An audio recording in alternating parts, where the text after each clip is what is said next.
Coming to you from the international radio station is Danielle Redden and a guest narrating the Christmas Truce. During World War I, British and German troops did the unthinkable. They stopped fighting and celebrated Christmas together. As Christmas 1914 approaches, a cold and rainy Europe is in the throes of World War I, 1914 through 1918. The war which pits the Allies, including Britain, France, Russia, and eventually the U.S., against the Central Powers, including Germany, Austria-Hungary, and Turkey, has grown out of tensions building on the continent for years. Near the French-German border, British and French troops are trying to prevent Germany from capturing more of France. Along the Western Front, the soldiers engage in brutal trench warfare. The Western Front is more than 475 miles long. Opposing armies crouch in parallel trenches that in some places are only 50 yards apart. Between them lies a no-man's land of barbed wire and corpses.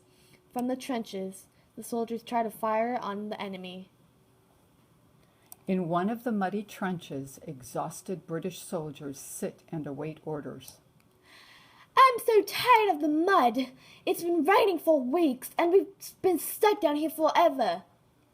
Just then, Captain William Boyd approaches with orders from High Command headquartered in London. Men, we must attack. Another suicide run. Good luck. Same to you. 30 British troops scramble out of their trenches. They dash across no man's land, leaping over the barbed wire they had secretly cut through the night before. They hope that their approach will be a surprise, but the Germans are ready. From the safety of their trenches, they shoot down the British troops. The generals are ordering the raids just to keep the men from getting bored. Elsewhere on the front, a German soldier and philosophy student named Karl Aldag writes a letter to his parents. This life fills me with disgust. There are rats and lice everywhere. We are about to attack. How can you write a letter? I have to. I must not take it back. Another night, Captain Boyd sends 2 soldiers into no man's land on a mission to gather information. They return as quietly as they left. Did you get it? Sir, we heard them talking, but we couldn't understand what they were saying. We heard coughing and laughing too. Why were they laughing? I don't know, sir, but they sounded just like us.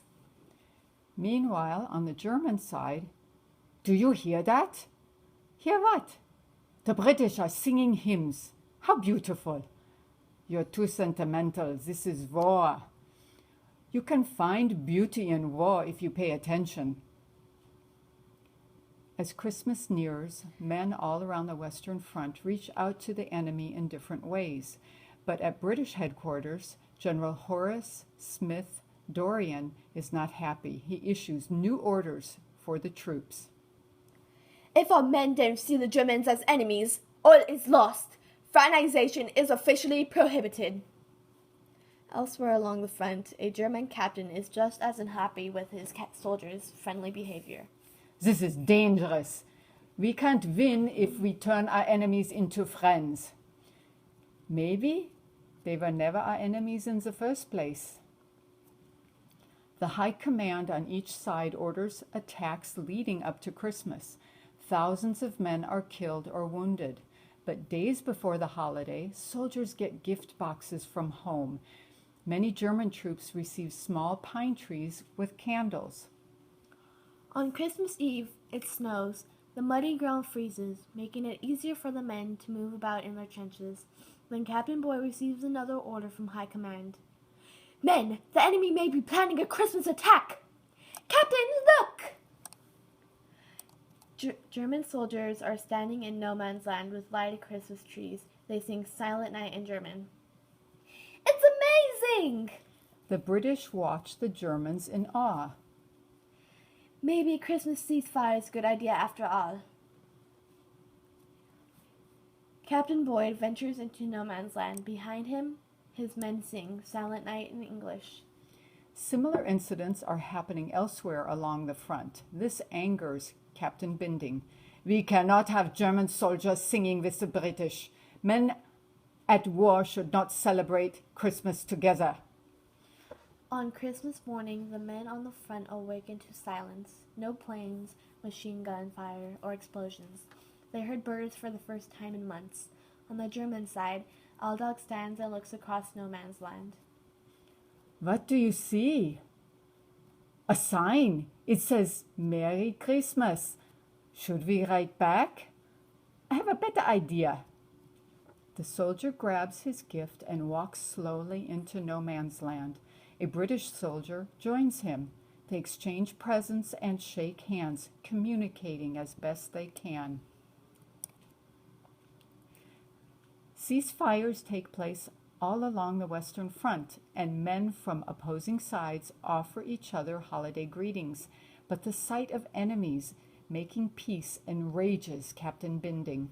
Such a thing should never happen in wartime. Come on, Captain, it's Christmas. You have no sense of honor? But honor is very much on the men's minds as they stand in no man's land. Surrounded by the bodies of their fallen comrades, they help each other bury the dead, holding services in both German and English. Before returning to their trenches, the soldiers exchange food and souvenirs. Have you ever seen such a Christmas, Captain? Never. Today's peace will probably bring hell tomorrow. I suspect, gentlemen, that we will feel it was worth it. When word of the Christmas truce gets back to the British general a few days later, he is furious. I want the names of the units and the officers who took part in this. They must be disciplined. Captain Binding conveys a similar message to his men on the German side. High Command directs that fraternization must stop. Officers allowing it will be court-martialed. It's time to fight.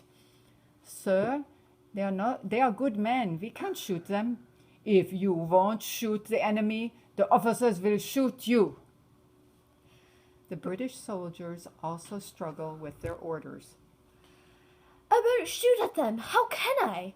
We exchange Christmas gifts. No one said we had to shoot at them. All along the front, soldiers have the same idea. They fire their weapons as ordered, but shoot into the air so no one will get hurt. In some places, officers issue warnings before the shooting starts, but General Smith-Dorrien is furious. We will resign the units, separating opponents who have become friendly. A truce like this will never happen again. In the end, the men have no choice.